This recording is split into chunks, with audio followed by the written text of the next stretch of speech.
Let's Talk Small Business, the real talk, no BS podcast for business owners and entrepreneurs who want to grow and actually enjoy the ride. I'm Mitchell Wilson. Let's get into it. Welcome, Todd Starr. Thanks for having me. This is podcast number 1. It is. Oh my gosh, it's a milestone to start, I think. I'm privileged to be the inaugural guest. Yeah. I think they say the hardest belt to get in karate is White belt. Yeah. Good start. Black belt, if you just continue, you'll get to black belt. Yeah. But the hardest belt is just turning up. So this is me turning up. Well so done. it's a pleasure to have you here. You've got your white belt. Yeah. You'll have a stripe after the episode. Now, Todd, you've filmed, I believe, over 300 podcast episodes. Yep. For other businesses and yourself. And I know you're the host of your own podcast as well.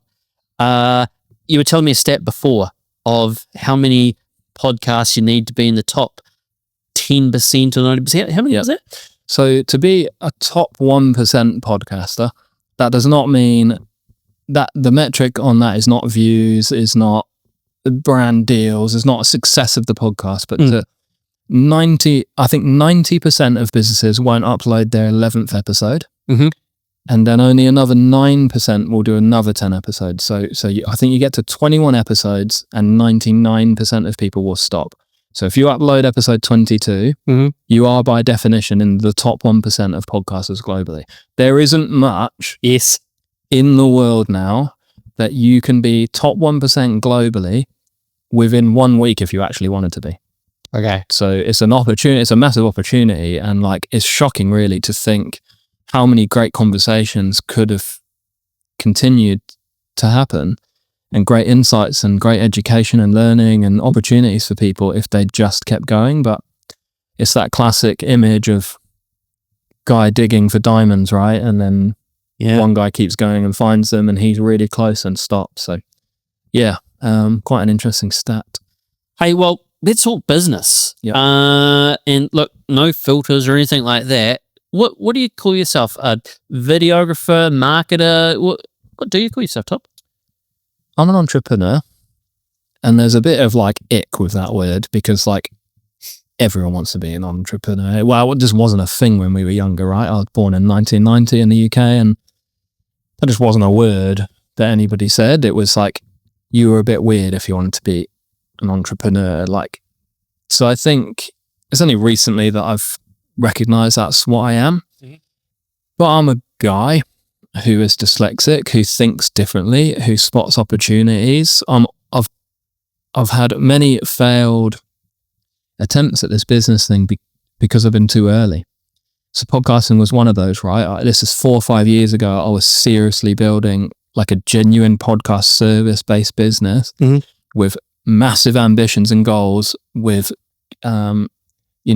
numbers written on spreadsheets with multiple tens of millions of revenue and franchise opportunities around New Zealand and overseas aspirations and investment we secured, and it was 4 years too early, which is and that's happened several times in my career. So does that mean you've stopped digging before the diamond? It means I ran out of money and energy and burned out in the pursuit of that when there wasn't product market fit at the time. So there was probably wise decisions to pull things back when I did. And you could say that, but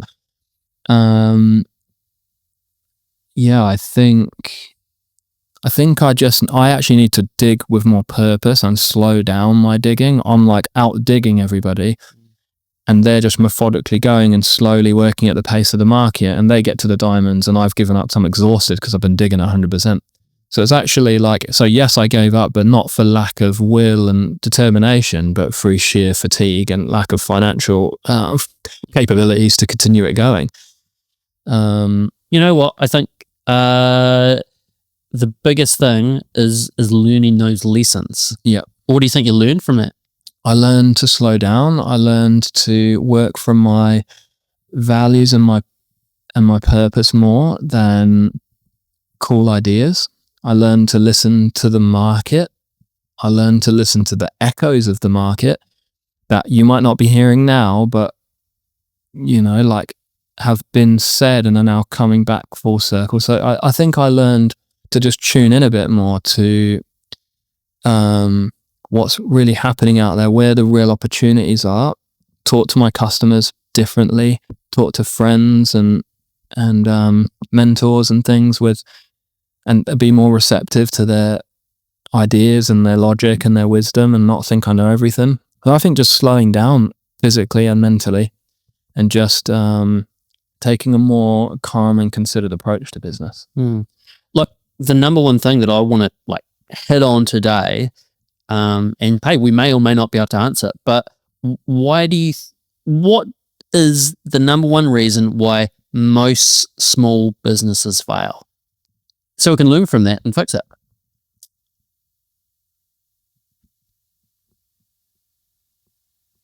I would say the business didn't fail. I would say the business owner failed, right? So it's not even for me, it's not that podcasting wasn't a good idea. And it wasn't that I wasn't getting sales. I failed it. Wrong, wrong positioning, wrong time.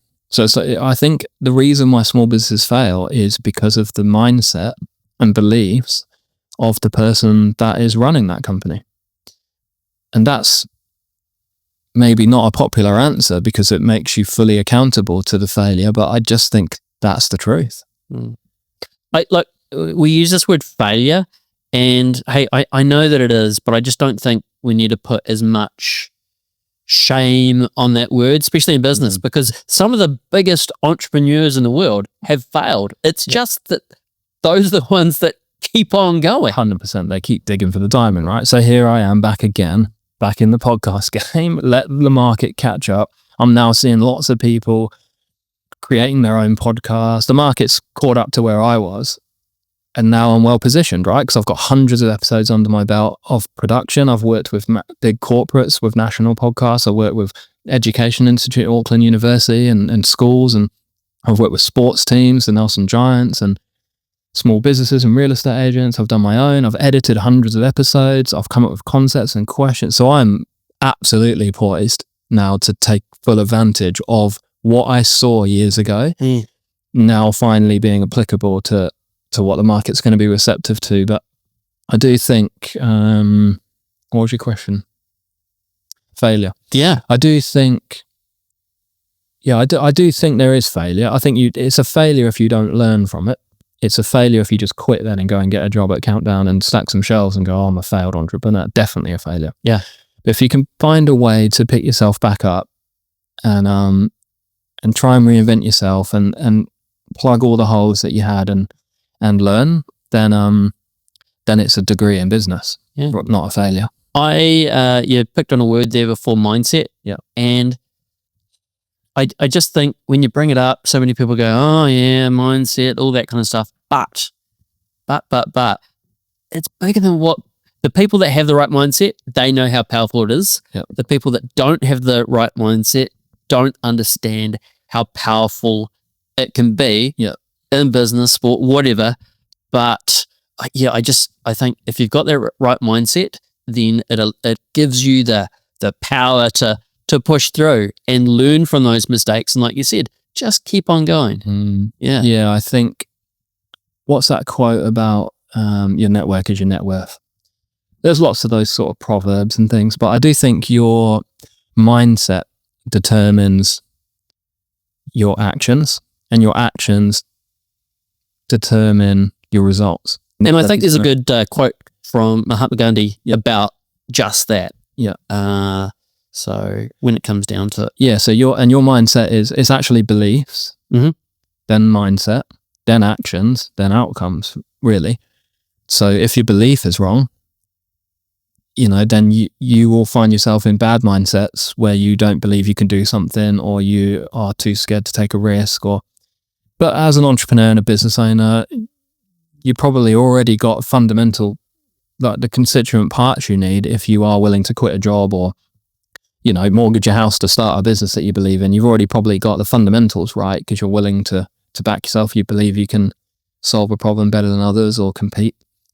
I think that's the scary leap. And then once they leap, it's exciting.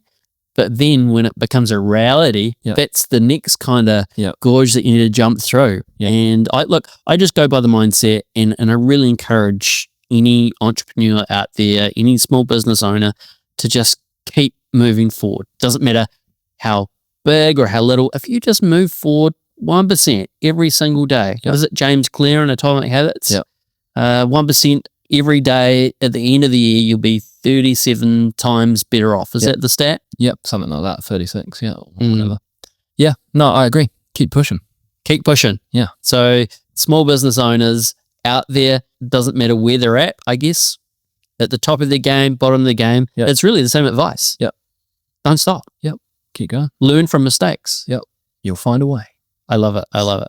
Hey, Todd, thank you very much. This was episode number 1. I look forward to many more. What was the number? 22. We just need to hit 22. Yeah. That first barrier. I'll help you with a few of them. Cool. I appreciate you coming on. Thanks, Mitchell. Cheers, Todd. Let's talk small business. I appreciate you tuning in. If you got value, hit subscribe, like, or drop a comment. It spreads the word and might just help another legend get their breakthrough.